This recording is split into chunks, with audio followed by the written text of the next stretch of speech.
बातें मध्य प्रदेश से निकलती है। और जो चंबल अभयारण्य में घड़ियाल, डॉल्फिन, मगर, 9 प्रकार के विभिन्न कछुए, विभिन्न प्रकार की मछलियाँ, सभी प्रकार के पक्षी, खासकर इंडियन स्कीमर, काले belly tern, great cormorant, grey heron, Brahminy duck इत्यादि बहुत सारे पक्षी जो अपने भी हैं और विदेश से भी आते हैं।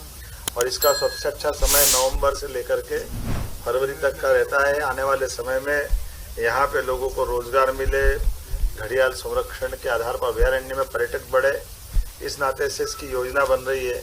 उस पर हमने काम करने की दिशा में फॉरेस्ट डिपार्टमेंट को बताया है। आज मैं माननीय हमारे विधानसभा अध्यक्ष श्रीमान नरेंद्र सिंह जी तोमर साहब, माननीय सांसद खजुराहो श्रीमान विष्णुदत्त शर्मा जी, माननीय मंत्री कृषि अदल सिंह कंसाना जी, हमारे वन राज्य मंत्री दिलीप सिंह अहिरवार जी, यहाँ की विधायिका श्रीमती सरला रावत जी, हमारे पूर्व विधायक बलवीर सिंह दंडोतिया जी, सबके साथ आ जा करके मुरैना के इस हिस्से में भविष्य की पर्यटन की संभावनाओं को लेकर के काम करने का हमारा सबका संकल्प है।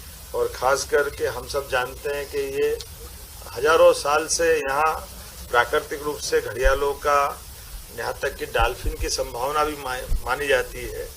ऐसे में भविष्य में इसको पुनर्स्थापित करने के लिए जहाँ घड़ियाल अंडे देते हैं उनमें से आधे अंडे को बचा करके 2 साल से 2.5 साल का समय उनको बड़ा होने का, जिसमें वो 120 सेंटीमीटर से ऊपर हो जाए, तब जाकर उनको तीसरे साल ये अर्थात जो आज हमने यहाँ घड़ियाल छोड़े हैं, ये 2022 में अंडों का संग्रह करके इनके बच्चे निकले थे और धीरे धीरे इनको अपनी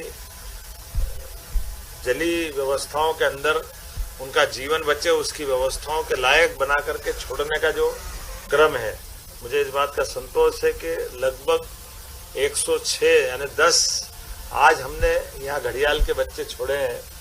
और इसकी रोचक जानकारी भी बड़ी अच्छी है। अंडों को जब सेक करके इनको टेम्परेचर दिया जाता है, तो टेम्परेचर के बलबूते पर मुझे फॉरेस्ट के अधिकारियों ने बताया है कि टेम्परेचर के आधार पर वो मेल और फीमेल हो जाते हैं। टेम्परेचर थोड़ा सा ज़्यादा तो मेल, टेम्परेचर थोड़ा कम तो फीमेल। ये प्रकृति की अद्भुत लीला है, सुनकर के भी आनंद आता है, रोमांच भी आता है।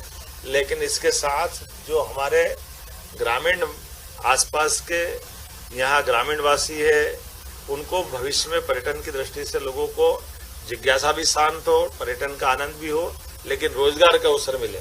इसलिए आपकी जानकारी के लिए यशस्वी प्रधानमंत्री ने यहाँ पहले यहीं बगल में श्योपुर मुरैना का पुराना हिस्सा जो अब जिला बन चुका है, वहाँ चीते छोड़े।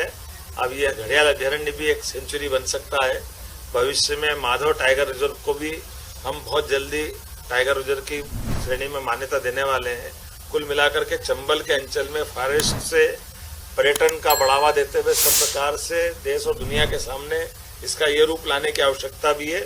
मुझे संतोष है, सभी वरिष्ठों के मार्गदर्शन में हमारी सरकार इस दिशा में काम कर रही है, ताकि यहाँ की जो विशेष स्थिति और विशेष जल जीव, वन्य जीव है, उनसे सब परिचित हो सके। मुख्यमंत्री के साथ वन मंत्री भी हैं। ऐसी ही खबरों के लिए हमें लाइक करें, शेयर करें, फॉलो करें और YouTube पर सब्सक्राइब करें और बेल आइकन दबाना ना भूलें। साथ ही ताजा अपडेट्स के लिए हमारी वेबसाइट swdeshlive.com पर जरूर जाएं।